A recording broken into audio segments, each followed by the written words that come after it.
ورحمۃ اللہ وبرکاتہ۔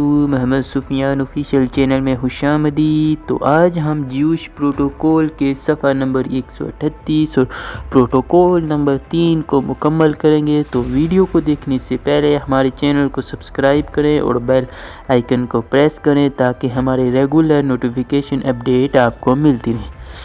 تو چلیے شروع کرتے ہیں پروٹوکول نمبر 3۔ سماجی و معاشرتی نظام کا صحیح علم جس کے اسرار و رموز میں اہم غیر یہود کو شریک نہیں کرتے، یہ ظاہر کرے گا کہ مختلف قسم کے مراتب اور فرائض محسوس دائروں کے اندر رہنے چاہیے۔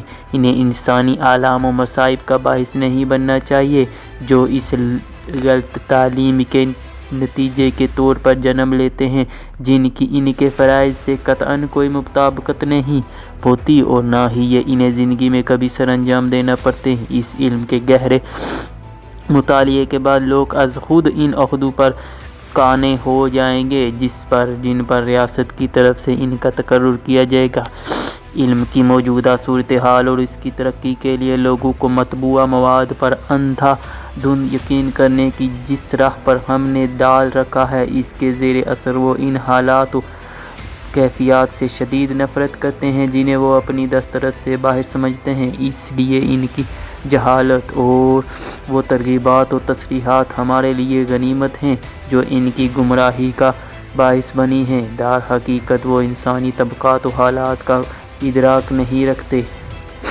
اقتصادی بحران کے اثرات ان طبقوں کی باہمی نفرت میں مزید شدت پیدا کریں گے۔ یہ بحران تبادلہ زر میں رکاوٹیں پیدا کرے گا اور صنعت کو جلد کر دے گا۔ اس طرح ہم اپنے تمام زیر زمین حربوں کو بروئے کار لا سکیں گے زر کی مدد سے، جو کہ سب کا سب ہمارے ہاتھوں میں ہے۔ ہم ایک عالمی معاشی بحران پیدا کر دیں گے۔ اس کے ساتھ یورپ کے تمام ملکوں میں بیک وقت محنت کشوں کو سڑکوں پر لے آئیں گے۔ عوام کا یہ بے قابو ہجوم اپنی سادہ لوحی اور کم فہمی کے باعث ان لوگوں کا خون بہا دے گا جو ہمیشہ معاشی وسائل پر قابض رہے اور جنہیں عوام آغوش مادر سے ہی رشک و حسد کی نگاہوں سے دیکھا کرتے تھے۔ مشتعل عوام مظاہرین اور قتل و غارت کرنے پر ہی اکتفا نہ کریں گے بلکہ ان املاک کو بھی لوٹ لیں گے جو ان کے خیال کے مطابق ان کے خون پسینے سے بنائی گئی تھی۔ یہ لوٹ مار کرنے والے ہماری املاک کی طرف آنکھ اٹھا کر بھی نہیں دیکھ سکیں گے کیونکہ ہم ان کے متوقع حملوں سے پہلے ہی آگاہ ہوں گے اور اپنی املاک کے تحفظ کے لیے مناسب اقدامات کر چکے ہوں گے۔ موجودہ دور میں ہم ایک بین الاقوامی قوت حیثیت کے باعث ناقابل تسخیر بن چکے ہیں، کیونکہ اگر کوئی طاقت ہم پر حملہ آور ہونے کی جرات کرتی ہے تو ہمیں تمام دیگر مملکتوں کی حمایت حاصل ہوتی ہے۔ غیر یہود اقوام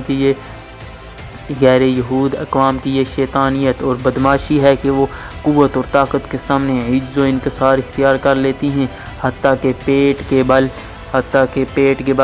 رینگنے لگتے ہیں، لیکن کمزوروں کے لیے بے رحم سنگ دل اور جابر ظالم بن جاتے ہیں۔ معمولی فرض گزاشتوں کو تو معاف نہیں کرتے لیکن بڑے بڑے جرائم سے درگزر کر جاتے ہیں۔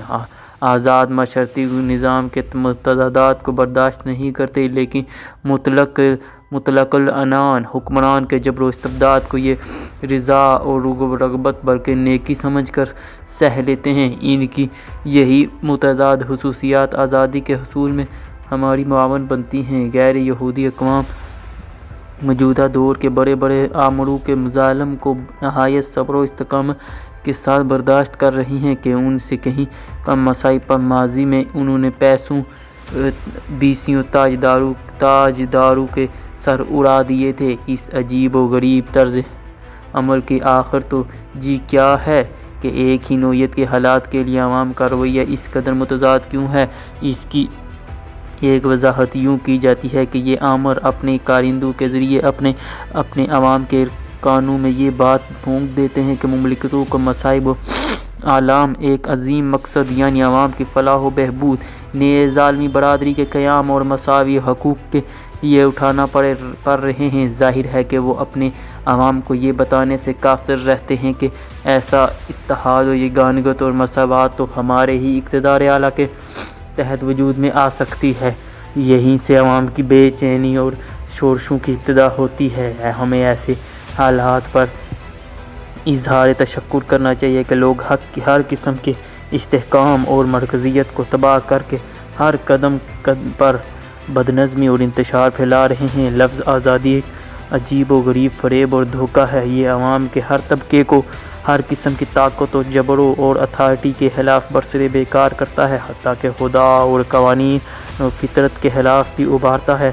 لہٰذا جب ہماری بادشاہت قائم ہو جائے گی تو اس لفظ کو لغت زندگانی میں سے خارج کر دیں گے، کیونکہ یہ عوام کو خون کے پیاسے درندے بنا دیتا ہے۔ یہ بھی درست ہے کہ یہ درندے خون کی پیاس بجھا لینے کے بعد ہر بار غفلت کی نیند سو جاتے ہیں، لہٰذا ایسے مواقع پر انہیں آسانی سے زنجیر پا کیا جا سکتا ہے، لیکن خون پیے بغیر ان پر غفلت طاری نہیں ہوتی اور جدوجہد میں لگے رہتے ہیں۔ ناظرین، ہم نے آج جیوش پروٹوکول کا پروٹوکول نمبر 3 صفحہ نمبر 140 تک ہم نے مکمل کر لی، تو انشاءاللہ اگلی ویڈیو میں جیوش پروٹوکول کا پروٹوکول نمبر 4 ہم بیان کریں گے۔